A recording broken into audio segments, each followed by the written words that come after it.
Hello from Trend Signal for a review of the data and events of the week beginning the 19th of February.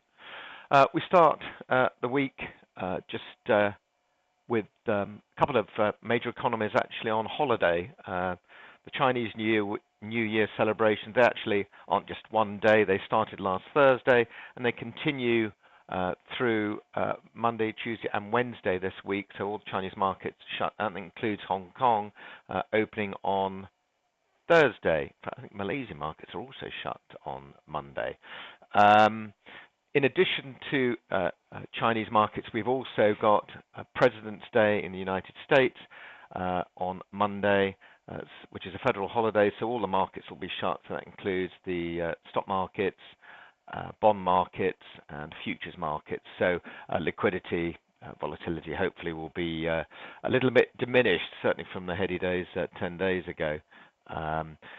President's Day. Well, it actually used to be called Washington's birthday, but they've renamed it President's Day, although some do refer to it as Washington's birthday as well. Far East markets were open Sunday night, Monday morning. Nikkei was one major beneficiary, rebounding over 2%, as global stock markets continue their bounce from the sell-off 10 days ago. Last week, the markets were really characterized by that bounce. The Dow up over just over 1,000 points, which is what 4.25%. In fact, all US markets really performing quite strongly. Having said that, they were the ones that got hit the most, but the S&P 500, which is the broadest and most followed stock index, although not always the most reported, that was up 112 points, similar to the Dow. That's 4.3%. DAX and the FTSE had similar moves. DAX up 344 points. The FTSE, up 202, both 2.85%. So mirroring each other's performance there.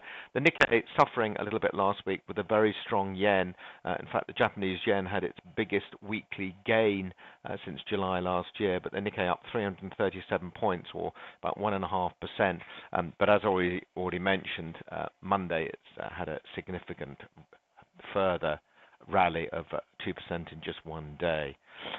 Data and events this week. It's a fairly quiet week for data and events, so nothing much going on. As I said, you can see there's bank holidays in China and in the US. China on holiday until Thursday.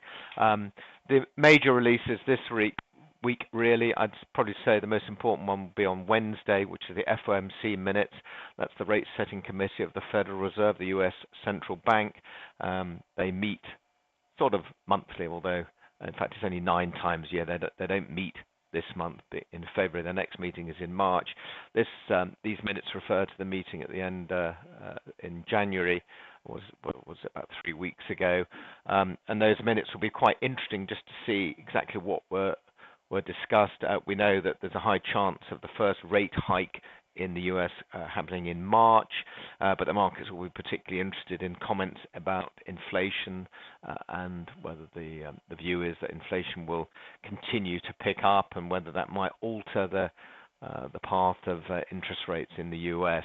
I have to say, it does appear something of a conundrum. I know a lot of analysts are not altogether clear exactly where the US dollar will be going. Interest rate differentials and interest rate expectations seem to be clouding people's views as to where the dollar should be going. On the surface, increasing inflation. We had the average earnings from non-farm payroll, 10 days ago, which started to tick up. Their CPI reading was just a notch higher than markets were expecting, and obviously higher bond yields, but still the dollar falls, which I think is more likely put down to the major capital flows from these economies with negative current accounts, the likes of the US, to economies with significant current account surpluses, such as the Eurozone and Japan, hence the reason why the Japanese yen and the euro are rallying against the dollar. Also foreign demand for assets in both these economies, which are driving those currencies higher and the dollar lower. But a complicated picture that probably can't be answered or gone into too much detail just now. Back to those data events this week.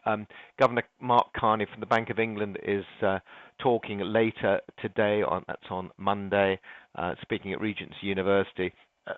Leadership and values but that's not the main issue. The fact is there are audience questions expected, so those responses sometimes can be market moving, although not many markets will be open at 6:45 p.m. obviously. We've got the minutes from the last Reserve Bank of Australia meeting. Not necessarily that important to global markets, but to any Aussie dollar traders, that will be of some interest. We have average earnings in the UK 9:30 on Wednesday. Inflation report hearings, that's Mark Carney, his MPC members meeting or being quizzed at the Houses of Parliament. 2:15 on Wednesday. That's also televised, so it's quite interesting to see what goes on there. We've already discussed FMC minutes. We then on Thursday have the second reading of the UK gross domestic product. There are three readings. The prelim reading was better than expected. We're expecting no change on that. The GDP data is collected only quite slowly, but they tend to release their first reading when they've only collected about 40% of the data. Anyway, plus 0.5% was better than the plus 0.4% that was expected, and we're not expecting any change from that, so plus 0.5% for the second reading.